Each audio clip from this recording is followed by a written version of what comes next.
নমস্কার বন্ধুরা, আর জি কুকিং চ্যানেলে আপনাদের সবাইকে স্বাগত। আজকে নিয়ে হাজির হয়ে গেলাম রৌদ্রে দেওয়ার ঝামেলা ছাড়াই কাঁচা আমের আমসত্ত্ব রেসিপি নিয়ে। তো চলুন শুরু করা যাক। আমি এখানে বেশ কিছুটা আম ভালো করে ধুয়ে খোসা ছাড়িয়ে টুকরো টুকরো করে কেটে নিয়েছি। আগে থেকেই কড়াইতে জল গরম বসিয়েছিলাম, আমগুলোকে দিয়ে দিলাম। আমগুলোকে 5 মিনিট সেদ্ধ করে নেব।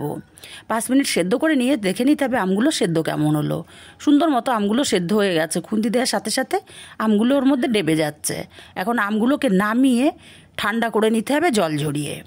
আমি একটা ছিদ্রযুক্ত পাত্রে নামিয়ে জল ঝরিয়ে ঠান্ডা করে নিয়েছি। এখন একটা মিক্সচার জার নিয়েছি, আমগুলোকে দিয়ে দেব। দিয়ে মিহি করে পেস্ট আমাদের রেডি করে নিতে হবে।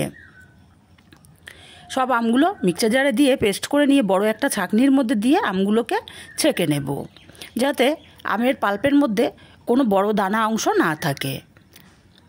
একটা চামচের সাহায্যে আমগুলোকে আমি ছেঁকে নিচ্ছি। সব আম আমি একইভাবে ছেঁকে নিয়েছি। এবার চলে যাব রান্নাতে। উনুনে একটা কড়াই বসিয়ে আমের পাল্পটাকে দিয়ে দিলাম। দিয়ে দেবো এখানে স্বাদ মতো চিনি। আমের টক বুঝে চিনিটা দিতে হবে। নাড়াচাড়া করতে হবে যতক্ষণ না চিনিটা গলে যাচ্ছে ততক্ষণ পর্যন্ত।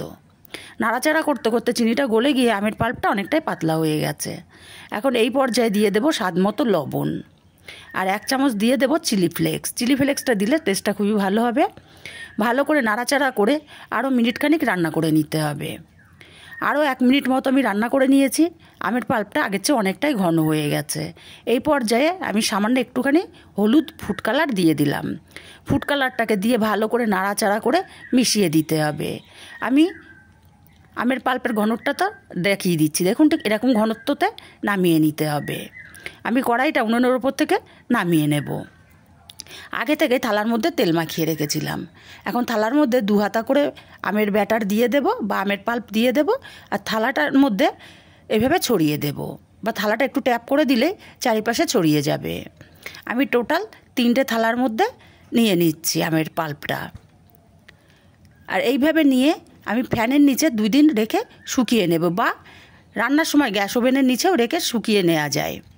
আমি 2 দিন রেখে শুকিয়ে নিয়েছি ফ্যানের নিচে, আর মাঝে আমি উল্টে দিয়েছিলাম আমসত্ত্বগুলো। সুন্দর মতো আমসত্ত্বগুলো শুকিয়ে গেছে, দেখুন 2 পিঠ সুন্দর মতো শুকিয়ে গেছে। এখন এই আমসত্ত্বগুলোকে কেটে নেব। আমি একটু লম্বা লম্বা করে কেটে নিচ্ছি, আপনারা আপনাদের পছন্দ মতো করে কেটে নিতে পারবেন। আর এইভাবে কাঁচা আম পুড়িয়ে যাওয়ার আগে আমসত্ত্ব বানিয়ে সারা বছর জুড়ে সংরক্ষণ করে রেখে দেওয়া যায়। বাড়িতে বাচ্চা থাকলে বাজার থেকে কিনে খাওয়ার কোনো দরকার নেই, এইভাবেই তৈরি করে নিতে পারেন। আমি আমসত্ত্বগুলো একইভাবে কেটে নিচ্ছি, নিয়ে মুড়িয়ে এইভাবে আমি কৌটো ভরে ফ্রিজে রেখে দেব। যদিও আমার বাড়িতে ছোট বাচ্চা নেই, তবুও বানিয়ে রাখছি, কারণ আমার বোনের ছেলে মেয়ে আছে, তাদের বায়না মাসিমণি চাই আমসত্ত্ব, করে রেখে দিলাম, যখন আসবে তখন খাবে। রেসিপিটা কেমন লাগলো কমেন্ট করে জানাতে ভুলবেন না।